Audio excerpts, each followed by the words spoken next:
Welcome back, everybody, to another live stream. We've got some awesome guests tonight. They've been on the channel before, but we're going to play a little bit of catch up because so much has been going on with both Arya and Ron. But before we hop into our guests, I do want to say if you guys like this content, please consider supporting the channel by joining us on Patreon or visiting the merch store. This isn't on the store yet, but it should drop next week. We got some Party Pace ESI grips, and this is the brand new Punky Brewster colorway. It'll save you the trouble of having to buy pink and blue to mix it up. So again, this will be on the store next week. So our guest today, if you're on the grams and you ride bikes, you've probably seen them before. It's funny. I've been tracking their kind of journey. They started as iPod Touch influencers. Ron then became a bike tire magnet, and both of them just acquired a factory. So we're going to talk about the why and the how. So let me see. So welcome. Whoops. Where'd you go? Here you go. Yeah. That was that divorce right away. Right. So welcome to the channel, guys. How's it going? Great to see you again, Russ. It's been a while. Yeah, I'm digging the double decker fireplace. It's just we'll reset it. Which one's real? You tell us in the comments. Right? Like and subscribe. I think it's pretty clear which one's real. Okay, so we talked about doing this live stream like many months ago, and since that initial conversation, a lot has been going on. You've got a shoe project, the factory, and then the aluminum frame that you guys are just the pre-sale started yesterday, right? Yes. So there's a lot to catch up on. But I thought we'd touch base with acquiring, Nutmeg Needleworks. How'd that come about? Oh, it was kind of a reluctant acquisition. First, thanks for having us, Russ. It's really a pleasure to be here years later. But we both look exactly the same because we don't age. That's great for us. That's right. Yeah. Wonders of the internet. Thanks for having us. This is great and fun. And so this Nutmeg Needleworks story is so we were getting our bags made in Seattle by Swift Industries, and we had a great relationship with them. And then the pandemic hit, and all of the supply chain issues got nuts, and there was just a lot of changes happening there. And we thought, well, we're in Connecticut right now. Let's try to get closer to home. We found this place that also made Rivendell's bags, and we love Rivendell. So we got connected with them kind of by accident. Ron cold called and was like, hey, can you do something? And they said, oh, well, we actually need a little bit of work. There's no answer for a few times, actually. Yeah. The email didn't yield anything. It was an AOL email address. that says anything. It's one of those things. So then that worked out, and we were having our bags made by them for an entire year. And after creating that relationship, getting everything together, the owners said that they were both dealing with health issues for a really long time. The main owner had Parkinson's disease, and it was just kind of taken a really sad, sharp turn. They've been at it for 35, 40 years at this point. So they were no spring chicken. In the same space, too. Yeah. And then the person who really kind of took a lot of the labor after the first owner started taking a downturn, he started to have health issues as well. And so he couldn't manage two people's jobs and dealing with a pandemic and health issues. He just couldn't do it. So he asked us if we were interested, and we said, nope. Hard enough. No, that's not our real well at all. We're like scrappy travelers and bike rats, not this person. But he just kept asking us over 6 months. He kept showing me spreadsheets because he knows I like spreadsheets, and was like, I have spreadsheets. It'll be fine. And I was like, let me take a look at the spreadsheets. Yeah, that's how they got you pretty much. Because Is that your love language? Is said a Excel? hard no, like such a hard no. Yeah. And we went away. Arya did the Tour Divide for 2 summers ago now. Yeah. And that was like, we were away, we were out again. It was like our first time back after being, locked away for the pandemic. And I was like, oh, we're back. Ready to you know, go. like Ready like to get like out like there. nothing happened. This is so great, and just having the time of our lives 2 summers ago. And so it definitely came back after that. And I was like, hell no. Yeah. And I called Cheech from Crust Bikes. She runs Crust Bikes for advice because I was like a little bit interested, but didn't know how it would impact our lives. And we really love our lives. It was an intriguing proposition for and sure. She's the right person to ask. I really trust her opinion. And I know that she's been the small business owner in this like large platform for a while. And I just didn't know what to do. So I needed some advice, and I called her, and she said, if you take this on, say goodbye to your life for the next 3 years. And so I said, I love my life. I don't want to say goodbye. That's a hard no. And then things escalated to the point where they couldn't find another person to buy it who would keep the space there. And so then the guilting started on their side, like, oh, all these people that you've been saying hi to. They're like, we're going to have to fire all the employees, lay them all off, and all the machines and the work is all going to get parted out and put wherever else. And the more and more I started like calling around. So this was like a Connecticut industry that's been here for a really long time. Now, this is what the guy was telling us. He's like, oh, you guys are both from Connecticut. And we totally fell for it. And now we're stuck for the rest of our lives. No. It was, at times it feels like that. But we're calling around and there's no other place. It was like really hard to get your bags made in other places. Yeah. And I took it for granted because, Rivendell had been getting their stuff made there for over 20 years, right? And had been kind of a little bit secretive about it, I guess. And I could see why. I mean, if we had made them if someone were to come in and make them any busier than they were already, then it would be hard. Where are you going to get your stuff made? It was just impossible to find another spot to do it. And so I was like, well, all right, we're just going to have to give this a go, I suppose. Long story short, we wanted to say no, but we ended up saying yes. And there's a very steep learning curve, and those spreadsheets only get you so far.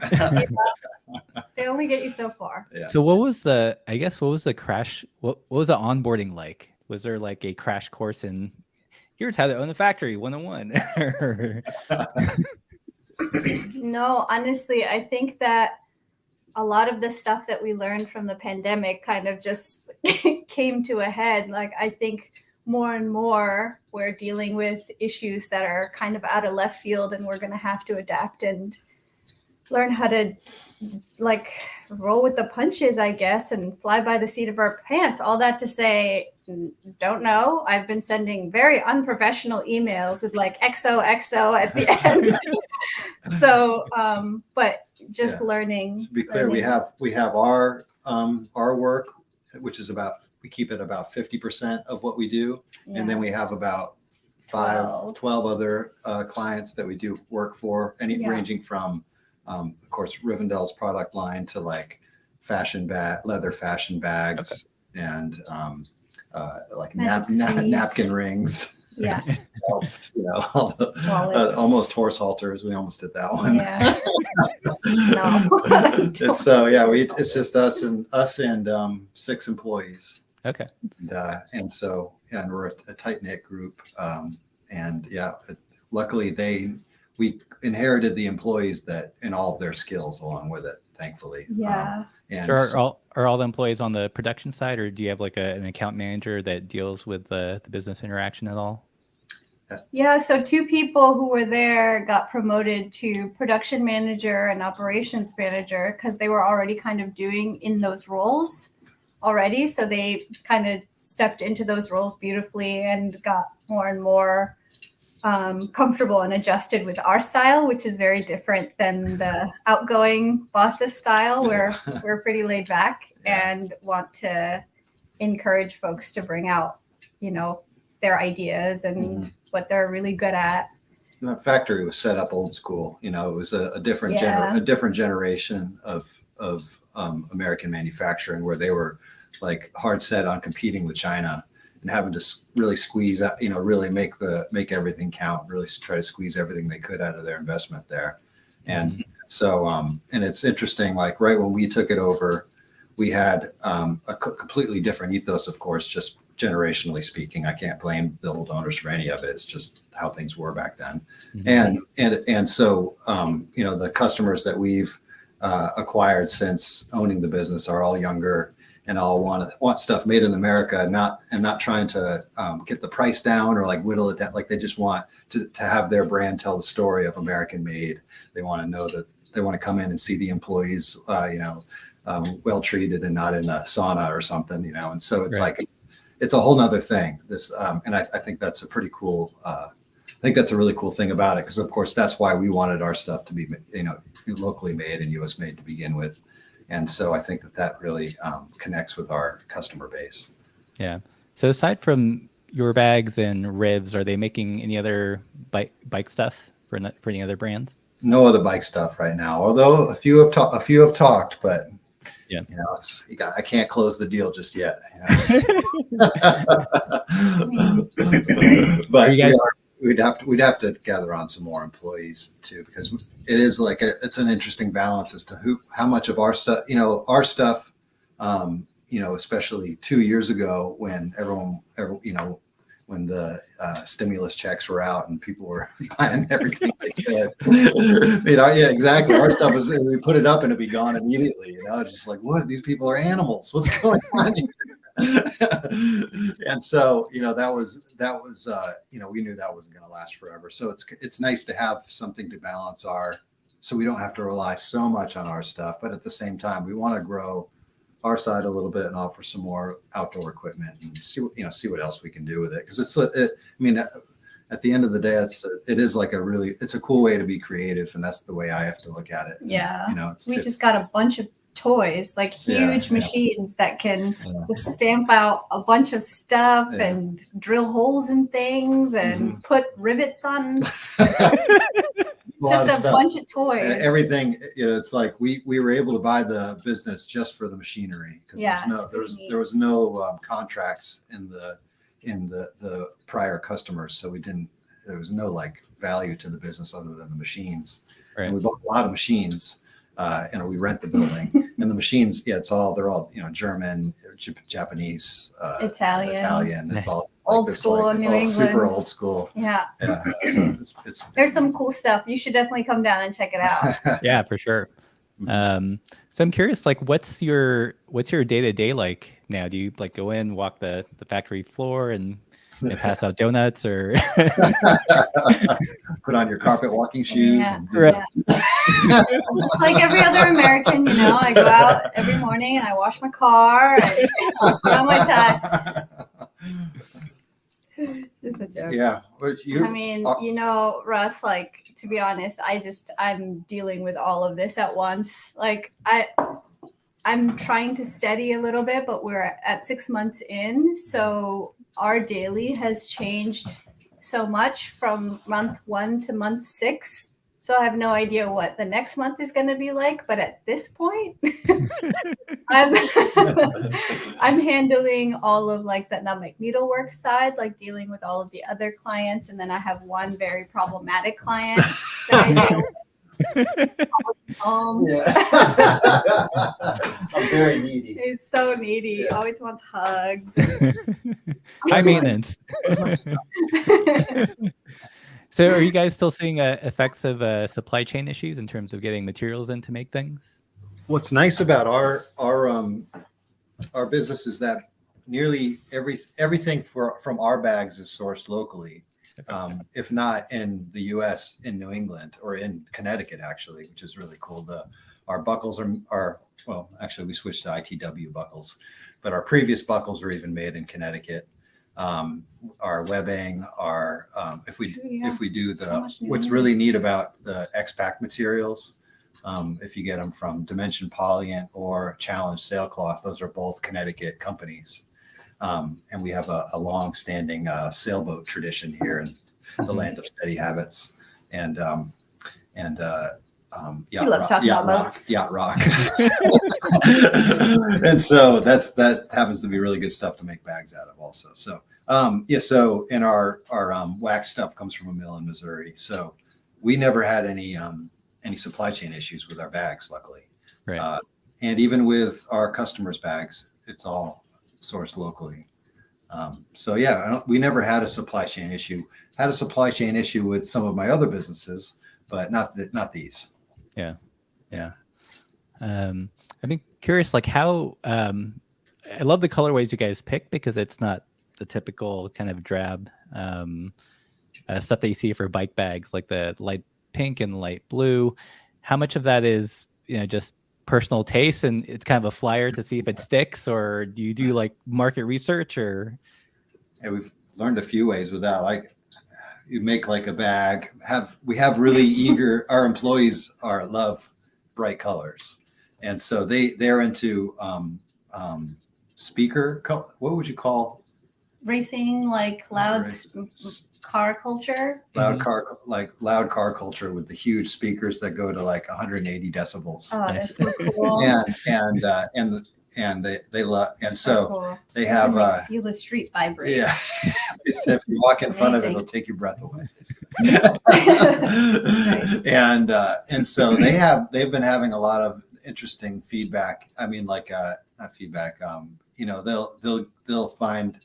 I'll order up a bunch of fabrics and we'll kind of go around the factory and show off some swatches and kind of brainstorm and see which ones people like to go together. And since they're the ones sewing them, it's nice to have like these bright fabrics that is really like brightens up the space if right. And so it's nice to have these and we have we're somewhat limited into what we can use. When I find a fabric that I really like the qualities of as far as the performance goes, of course you're like, okay, I like this fabric. What colors does it come in? You're not going to just use any old fabric. Sure. So I'll order up a bunch of different samples and we just make one-offs and see if they look nice, put them up on the site as like the one-off of the week and see how quick it goes. And if it's something that people request more of, then we'll make a full run of. So that's been kind of fun just to be able to do that. Because that was really Martina would always get upset with me when we were with Swift because I was like, can we change this color again? She's like, no, we just ordered all that fabric. I was like, oh. I get it. Being on this side, it's like, oh yeah. Yeah. Things have to come together. Yeah, I get it. Just happen. But but it's cool to be able to do that. I mean, there's no market research whatsoever. It's like us looking at things that look really nice. And I think a lot of folks coming out of the pandemic like just wanted brighter colors and they were done with the earth tones and the drabs. I wanted like a lot of cheerful yellows. I wanted a lot of like the pink. So I'm obsessed with pink right now. So that was kind of thing. Us too. Yeah. That's the same. Yeah. That's you're the same colorways. Those are our cotton candy. That's right. Yeah. Yeah. It's like wanted more colors. As the winter comes in, it's funny. We don't sell the bright colors. Don't sell in the winter time. Yeah, there's a seasonal thing. We go to the drabber colors. Yeah. Yeah. How much time do you guys have to design new bags, or are you just kind of maintaining, the product offerings you guys have right now?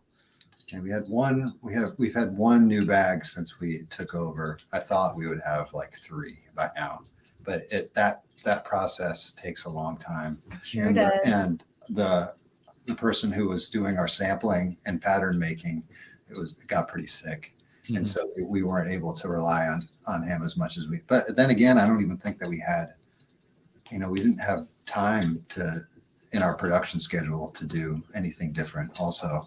So there's always things that I have that I want to make.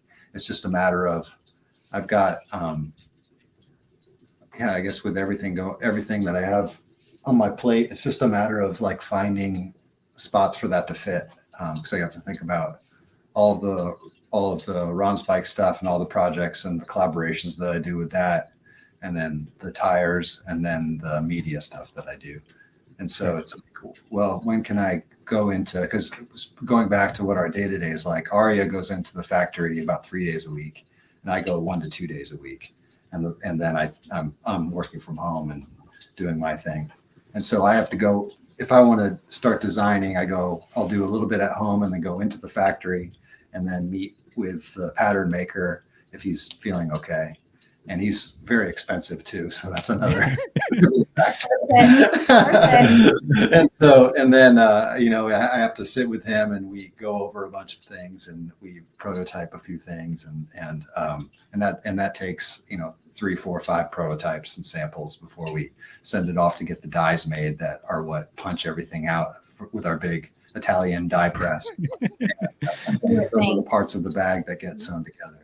It does. It takes a while from inception to like production. It's conception. Sorry. Is that a Matthew McConaughey movie? No. Wait, was Matthew in there? I think it was mostly Leo. Yeah, okay. Dream within a dream within a dream. Yeah, that's Inception. Yeah, that's Inception. So we've got one question here from Alan Bernard. Do you remember the website EcoVelo back in the day? Mm-hmm, I do. Yeah, so this is Alan. He's got a question. Do you have any plans to make a walled 137 basket bag? No, I always thought that, this is a good question because I've been wanting to get this off my chest. I've always thought, before all the basket bags out, before all the basket bags, there was one, and it was made by us now, Sackville, by Rivendell. Yeah. and nothing else needed to exist. I remember nothing else. That was the only basket bag. He's getting closer and closer to like a very opinionated curmudgeon. No, we only need 3 options. Like, come on. That was it. It fits in. It's perfect if you use it in conjunction with the cargo net. It's perfection. You just take it out. It's simple. Why can't they make them like they used to? It used to cost a nickel, you know? And now they've got these basket bags. Another thing. Don't listen to him, everybody. He's a kook.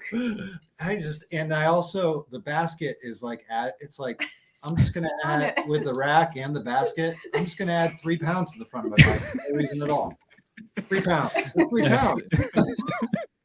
And so while I do like to put a basket on a bike every once in a while, because of the functionality for commuting and stuff like that, I do think that the Sackville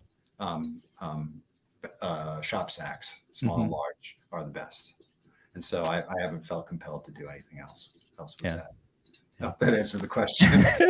Yeah, I've got one, and it works great. Yeah. Right. Yeah, it does. Yeah, you got to have the cargo net though. Yeah. I'm waiting for someone to come out with like a performance basket, like a carbon fiber. I know. Or titanium walled. I've seen a titanium one. Oh, really? It's super light. Yeah, that I do. It would be like $400.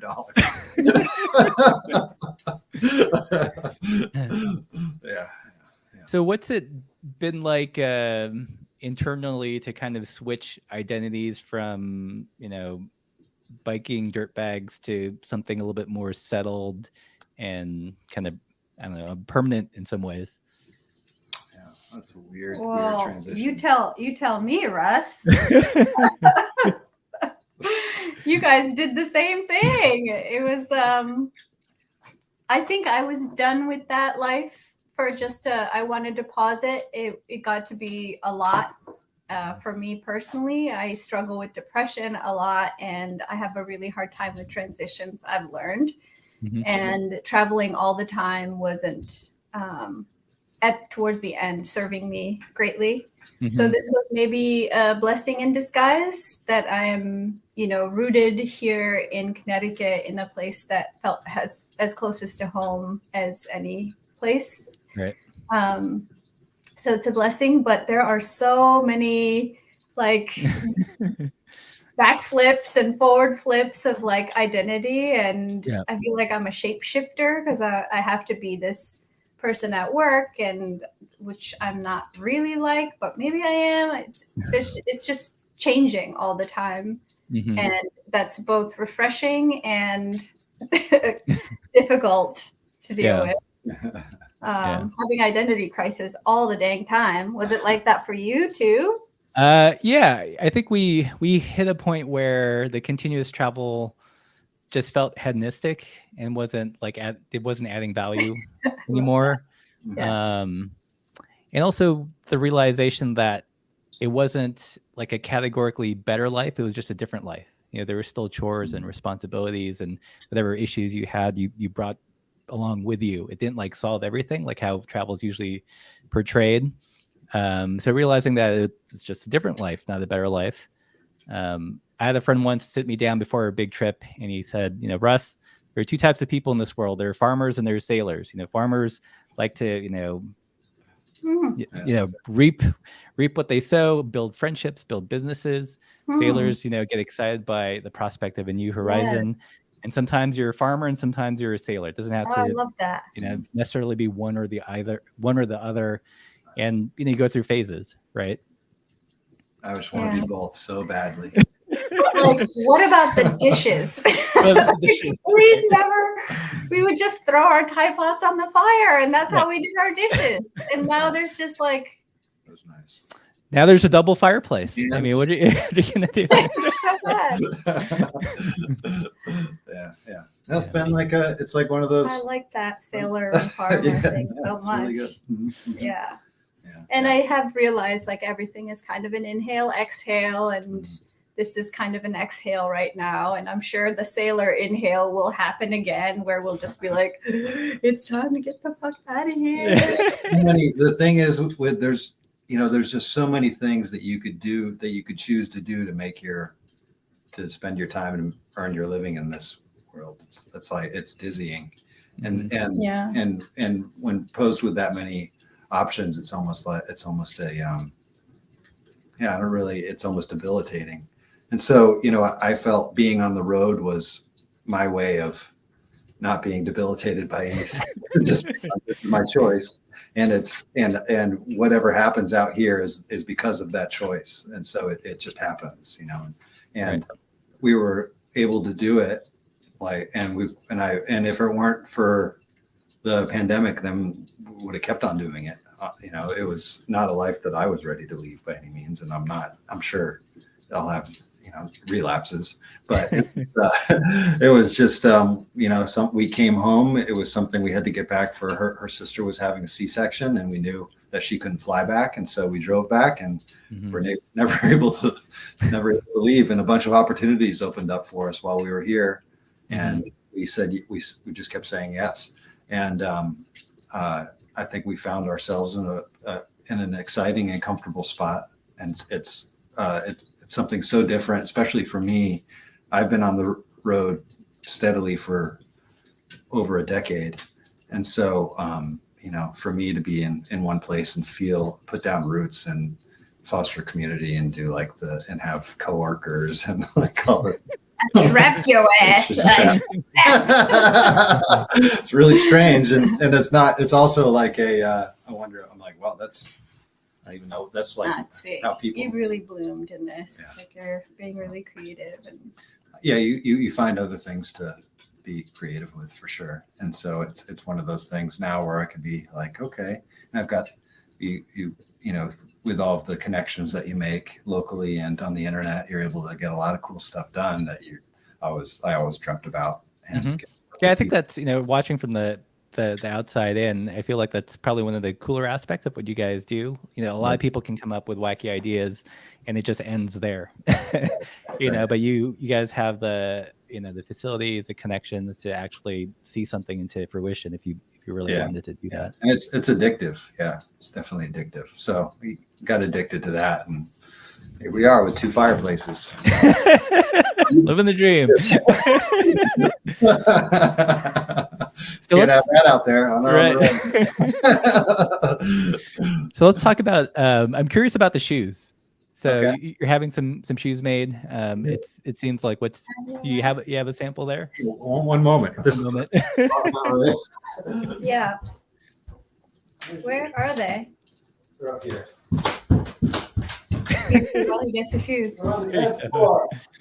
Are they en route or still in production? Like what phase of I think they're ready. They They're are ready? en route. They're ready. Yeah, these are a little muddy right now, but yeah, this is the biggest size, my size. That's their 48 right there. Mm-hmm. That's always going to look like making a 48 look good. That's tough. That's a challenge. That's a challenge. So don't judge it on the size.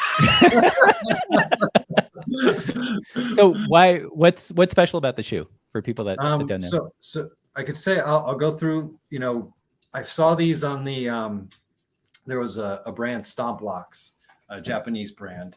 It was kind of just long. I couldn't really tell what was going on with the brand. It was a very small web presence, and he was making some pretty cool casual looking cycling shoes.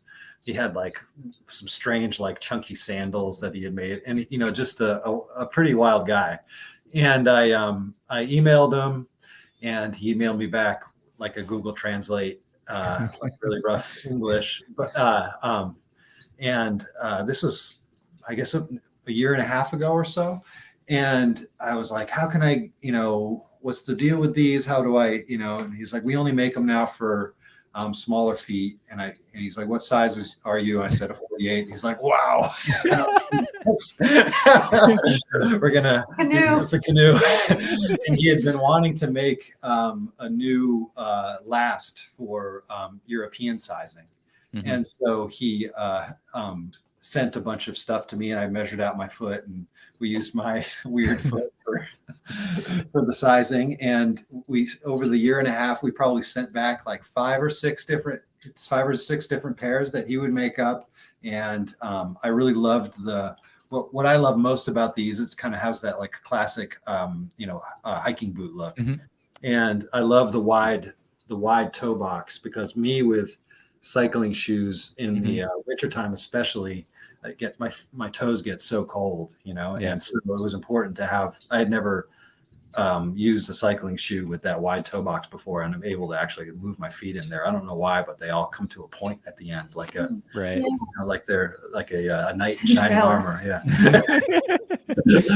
and I loved the look, and I got to work with them and choose the leather and the different tones on the insole and outsole. And he got the last made. For everyone who doesn't know, the last is the plastic part that's behind all of it's basically the skeleton of the cycling shoe, what the cleat attaches to and what makes it stiff. It's also in normal shoes also, but in this case it's that. And so we kind of just gradually honed it in, and he was having them made at a factory in China.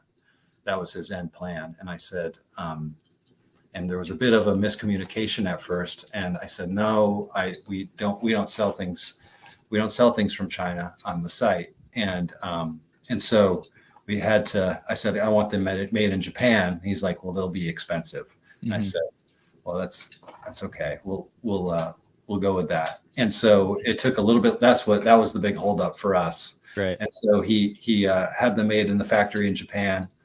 And so we were able to get a number of, I don't know, I can't even remember how many we ordered in this first run, but 10 in each size essentially. And we were able to do, you can't see it on the sample, but there's a special tag right here with our logo on it. And so, ours are the full grain leather version made in Japan. And we'll have them in this color, which is like a natural, top grain leather, full grain leather brown, and then a suede black and a suede olive. Oh, nice. Yeah. And they'll be expensive. I'm a big fan of, my favorite shoe brand right now, and for the last couple of years has been Lems. Okay. So it's a wide toe box, and I've I've been like, when is that going to come to the cycling industry? Not everyone has like these little. It seemed like such an obvious thing, right? Yeah. And in with the cycling shoe, especially when you're putting that much, thousands of watts into each pedal stroke, because you've been riding with a power meter recently, right? Right. Yeah. I still have them on. You have the data. You have the data. So thousands of watts into the pedal like that, it's when you're on top of that squishing your toes, you're going to give yourself a hammer toe. So is it? Are you borrowing any other kind of minimalist shoe cues, like a low drop or anything, or is it pretty standard like drop shoe? Standard drop shoe, yeah. It's the heel is elevated. It does feel you could let your toes spread out, but they're pretty damn comfortable walking too. It's a Vibram sole. Okay. Nice. And my toes are so long. You can see where I have my cleats set up.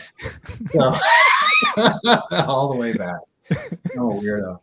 But they're cute feet. Yeah. So it's wide. It has like this wide toe box, lasts for all the sizes, not just for the large ones. Right? Okay.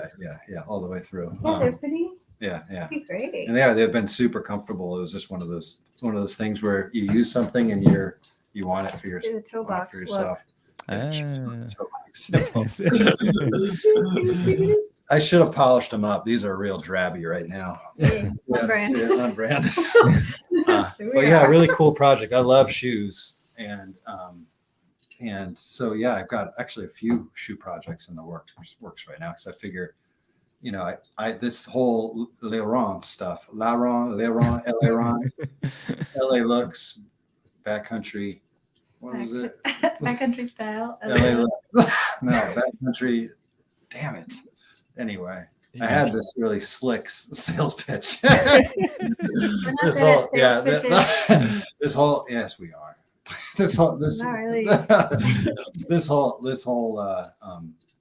fashion thing was fun at first, but now I'm like, well, we're gonna have some shoes, get the high-end outdoor label. You gotta have wallets, shoes, belts, bags. There you go. You're gonna be like the Kanye of the cycling, without all the that's the weird anti-Semitic stuff. So what's it? When do the shoes go on the site? I just talked to Mamiya is my friend in Japan who makes these, and he's the Stop Blocks guy. I just talked to him this morning. With a translator. It's really funny. You have to call a translator, and he has to be on the Zoom call too. They're all packed up, they're all boxed, and I've paid for half, and now we're just trying to get the label thing sorted, and there's always so many steps to getting this stuff done internationally. But they should be going out to us this week, so I'll probably put them up on the site before Christmas. Yeah. Probably put them up on the site in 2-3 weeks. Nice. Yeah, we had some cycling caps made in Japan recently, and again, super simple design, but it takes so long, going back and forth, choosing the fabrics and precisely. Yeah. It's one of those things where I love doing things with companies in Japan, because I do feel like they just get it. Like they take what we talk about. American manufacturing, American pride in manufacturing and craftsmanship, like the golden age of it. Like Japan gets that, and they made it even better, And so whenever you ask to make something in our style in Japan, they know exactly what we mean, and they'll add their style to it and make it even better, And so I do love what they bring to all of their product collaborations, and how much they get into the collaborations too, which I think is really neat. It makes things like unique and collectible in a certain way. It's fun. And then I just have such a good time hanging with these folks when I do actually get to go to Japan. So that's one of those things. But getting stuff made locally. I have another person I've been working with the shoe locally, and it's a totally different experience. But it's all part of it, having that making friends internationally and doing that sort of thing. Yeah. Let's see. Okay, so we've got 143 people in the chat. If you guys have questions for Arya or Ron, leave those in the comments below. I'll be sure to pass them on.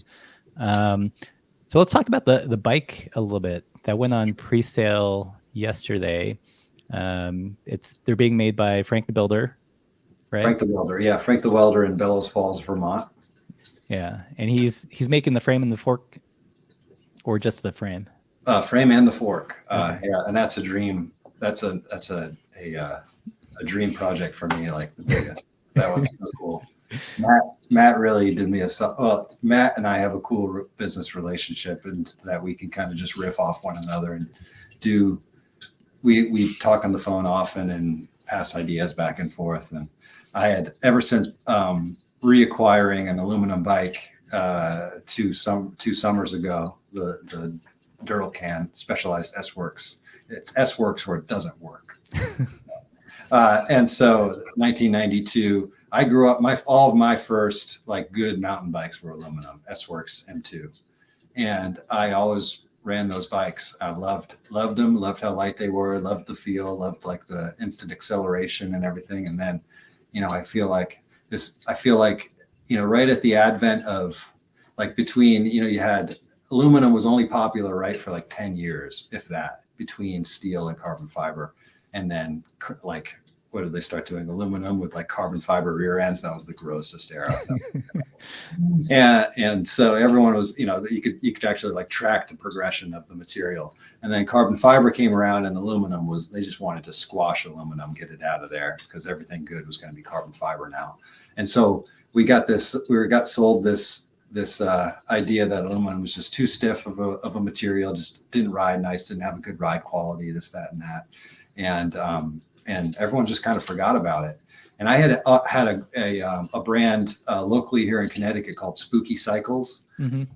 And they made these awesome like East Coast specific hardtails that had tighter geometry and were like made for like basically rock crawling, the kind of hiking trails that we have around here. And they had this. It was run by a vegan straight edge hardcore company. They also had a record label. It was so cool in the mid 90s to be in Connecticut and be associated with that. It completely validated me shaving my legs and going to cross races, in my head at least. Not my father's, but he loves me now. And so this Frank made those bikes. Frank the Welder made those bikes, and he came to Spooky after working for Yeti and making all of the bikes for the Yeti team. Julie Furtado, Missy Giovi, John Tomac. You keep going on and on. He made bikes. He's made bikes for all those people, and so he has a shop now in Bellows Falls, Vermont, and and so Matt and I called him up, and Matt got those dirt jumpers made by him first to kind of get our foot in the door. Those are hard to sell. Those are hard to sell. We got our foot in the door. Matt will be buried with those bikes. But if you want a dirt jumper, you get one better than that. But I mean, we want, that's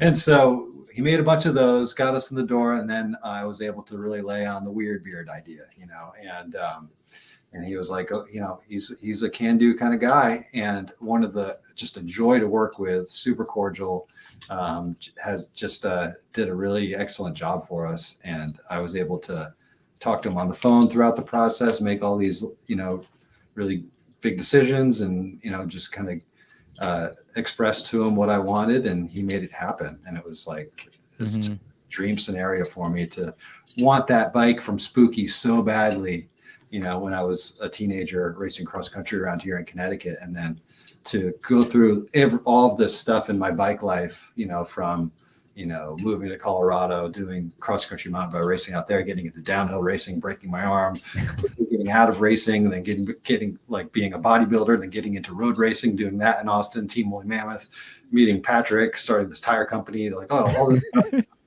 and then being a touring cyclist, and then coming back here to New England and getting back to the roots and the rocks and rock crawling, and being on a bike that Frank's made, and having him make more of them that I can sell to other people. It's just like this really cool wave.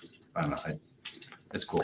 Yeah. So I know a lot of people are going to look at it and just say, oh, that's a 90s mountain bike. But there's definitely like geometric things that just don't fit up with that era. Like, what was it based on was it based on the Specialized, or is this, your own formula of things? It was one of those, what it would be like, what would I change about that Specialized?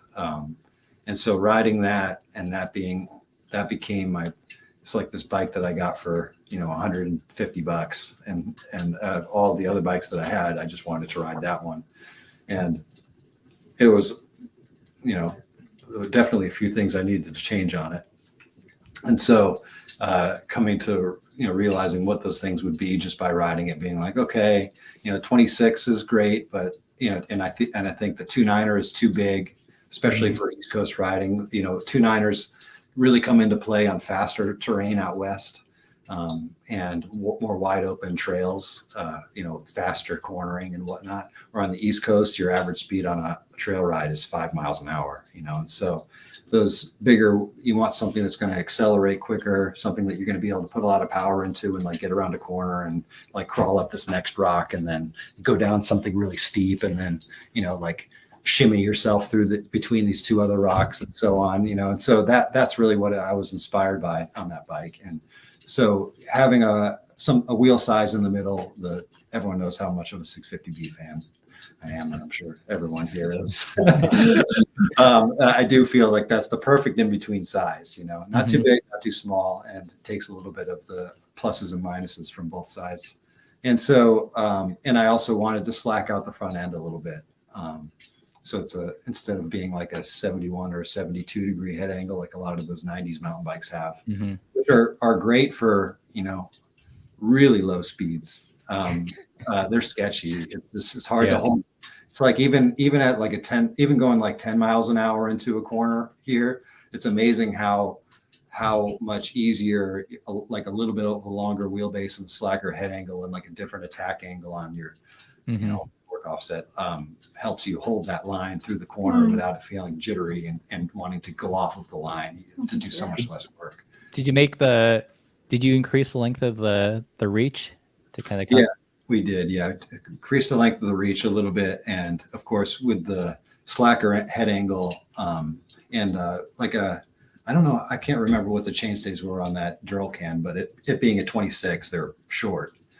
This is not, and a lot of people will even try to do like a 2.9er with 420 chainstays, and that's just too jittery. And of course, like the Rivendell approach, we both know what that feels. That's a vibe you're going for, but it's not something that I want to be, that's not purpose built for trails around here. So we have like a 445 chainstay, which is great.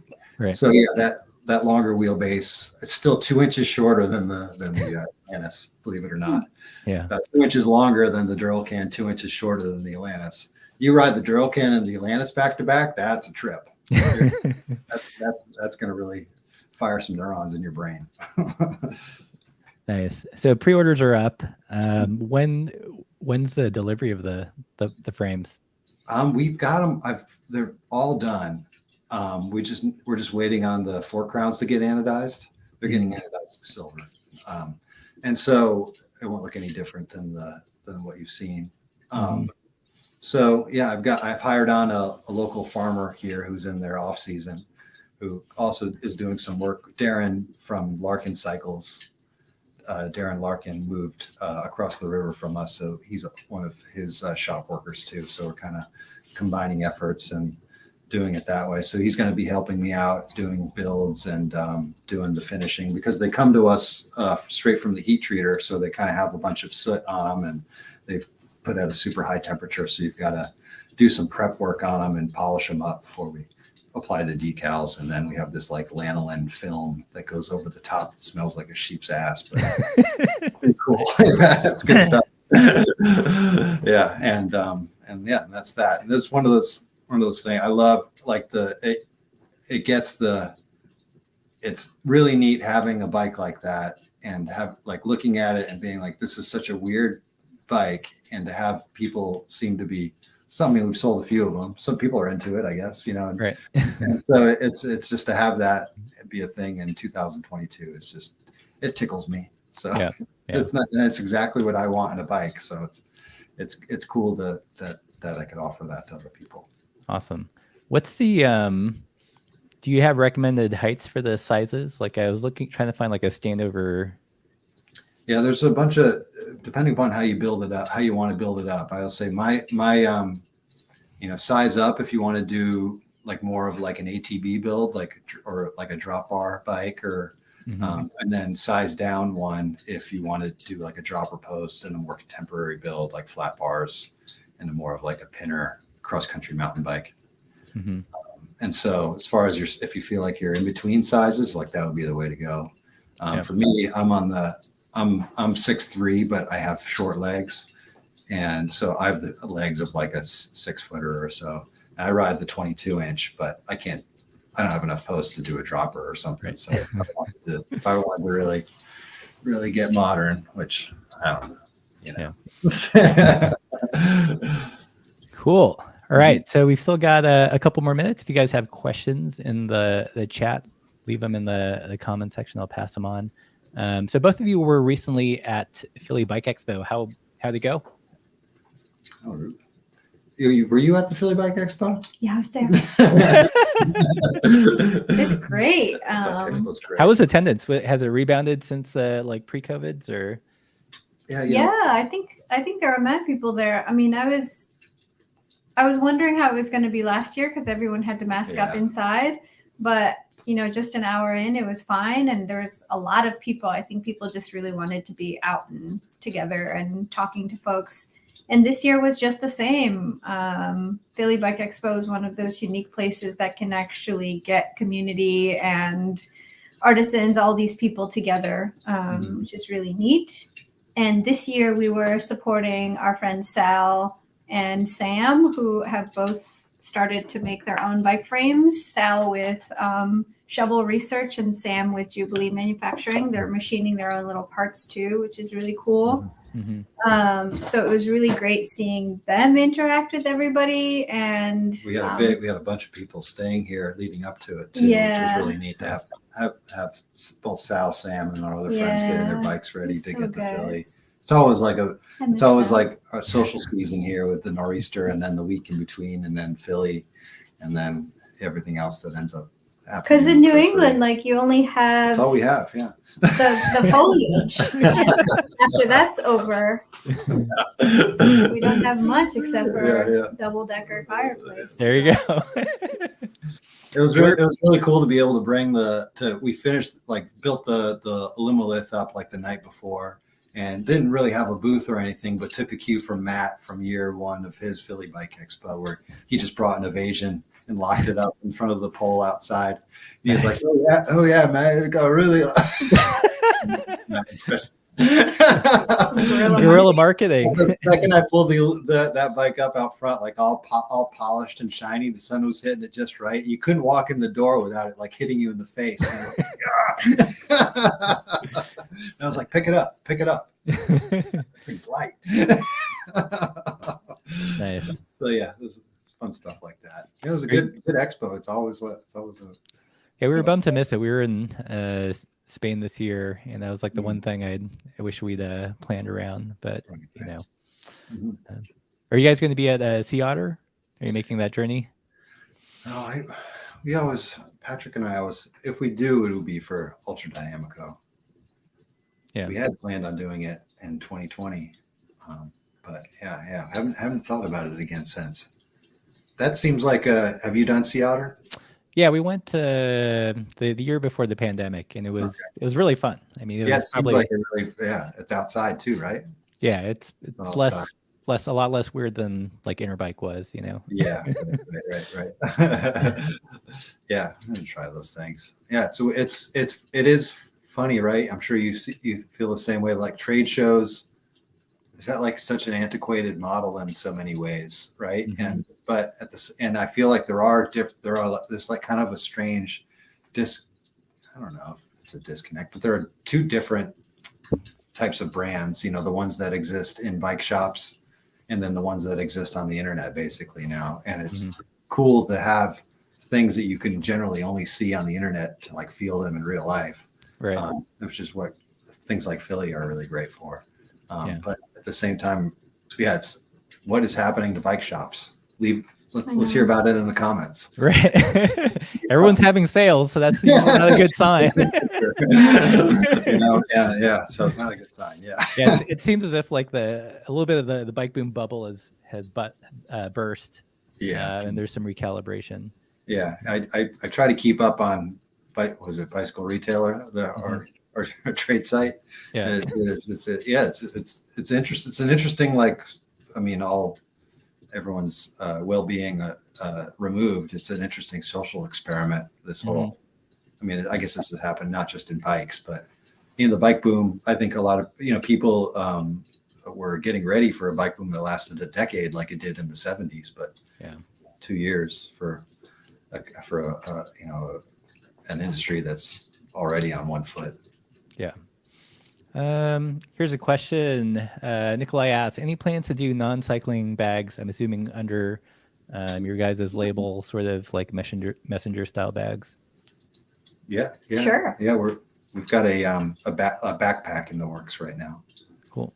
You know what bag I'm kind of hot on after being in Spain is the crossbody bag. Well, yeah, very Europe. Like the man purse. Yeah. I mean, something like just the right size to carry, like your passport and like the boarding thing. So a little bit taller and less like squat.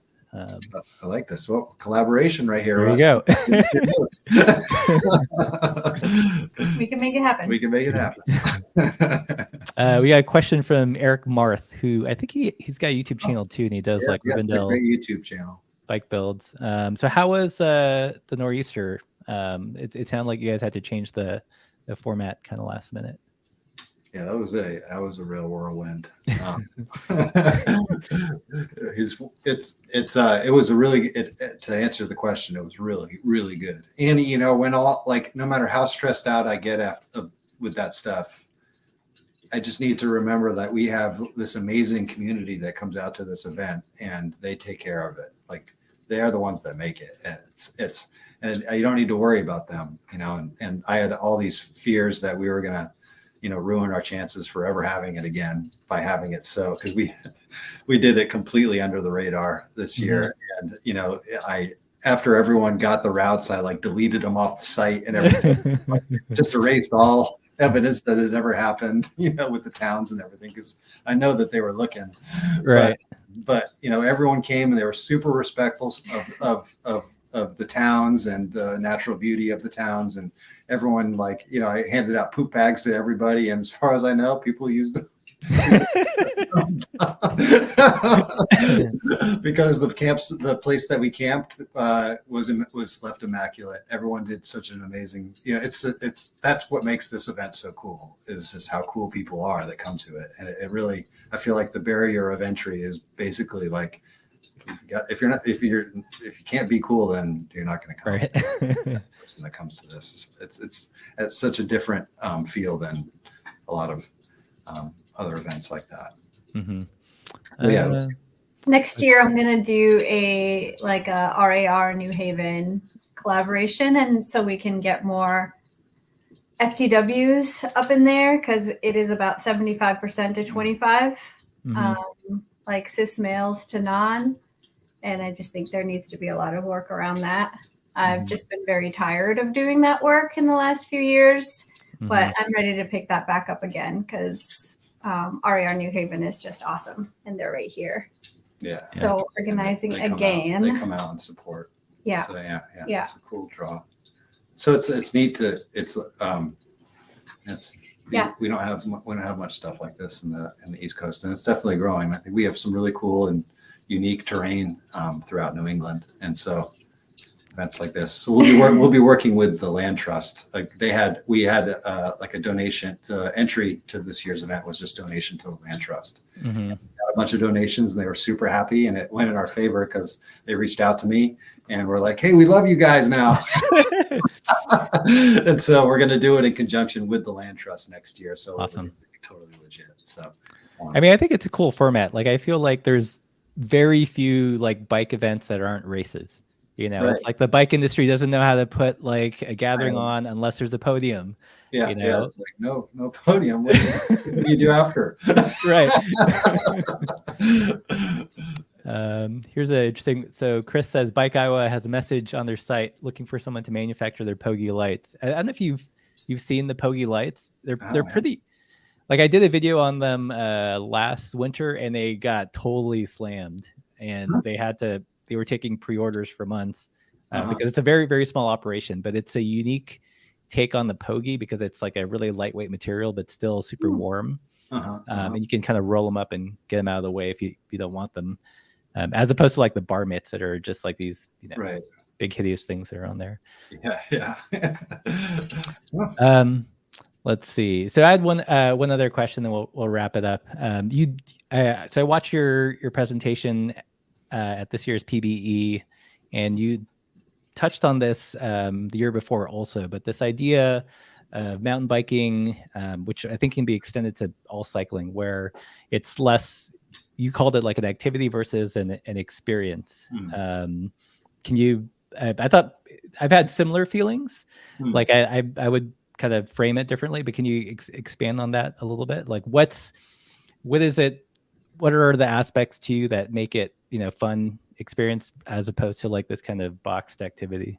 Yeah, it's I had to stop and just think about it someday. Like what, I grew up identifying as a mountain biker. Like that was me. Like that was like, that's just all I consumed was mountain bike information on, magazines and whatever else I could get my hands on in the mid-90s.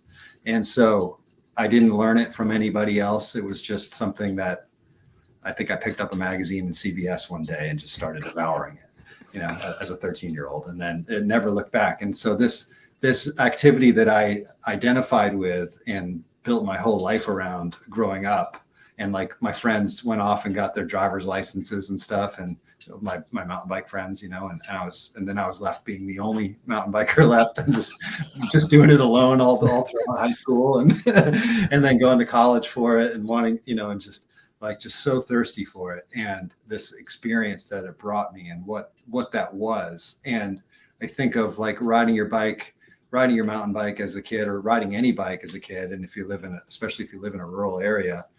For me, it was, getting on my bike after school, riding out maybe 10 miles of road and dirt road and whatever else to the woods, getting onto whatever hiking trail there was, and, riding what I could. And if there was something that I couldn't ride, to pick up my bike and walk with it. And, and you're just moving through the terrain and having this experience, this like of getting out there, getting away from everything, and just, and of course, when you're riding technical terrain, you're hyper focused and your mind doesn't go anywhere else. It's just right there in the moment.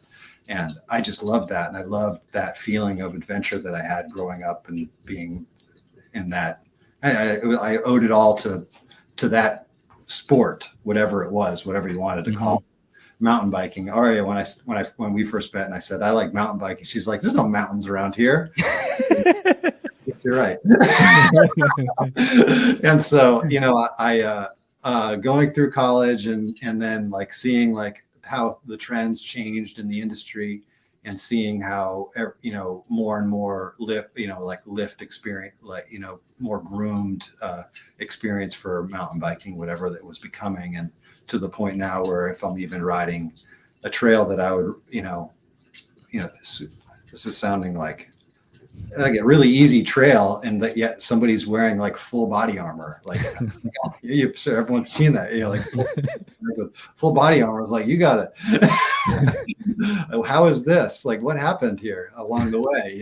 And so for me, it was like backtracking and being like, okay, so you look at any advertisement for mountain biking now, and it's like speed, downhill, downhill, downhill. Of course, cross country mountain biking is still a thing, but it's much more of an obscure Euro thing at this point. But like Red Bull, Monster Energy, like downhill, down your throat, and which has its place too. It's really exciting. I love watching World Cup downhill, and so it's not for everybody. It's not for everybody, and I feel like that's like with the on the other end of the spectrum, road cycling, right? That's where the industry went and put all of their chips into road cycling in the Lance Armstrong days, and they forget about the actual cyclist that's buying bikes. Like they don't need that.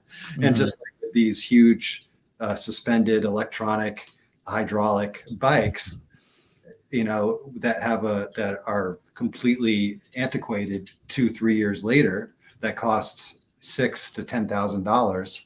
You know, like of course that's going to make the bike industry some money.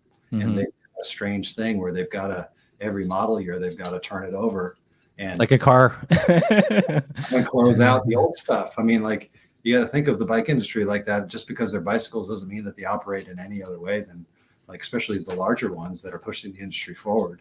And so ideas that were great and things that worked great, square taper bottom bracket, prime example, they just try to engineer the shit out of until there are like 10 different standards, you know, and forget about your actual mechanic, like working on a bike at home, like working on your own bike. Like you've got to like plug that thing into a laptop now. You know? So it just took like all the stuff that I thought was really cool about bikes and just threw it down just flushed it down the toilet. And so I had like this, as you can see, I have a visceral feeling towards all of this. But it took, like, the industry took what I loved and just contorted it into this like hyper consumer, like hyper, like masculine, like hype, like just like terrible style, ugly activity, and not even an experience. It's just, putting my bike in my car, driving to a trailhead, going out on this trail, Bentonville, Arkansas, for example. They ship in the dirt. That dirt's not even from there.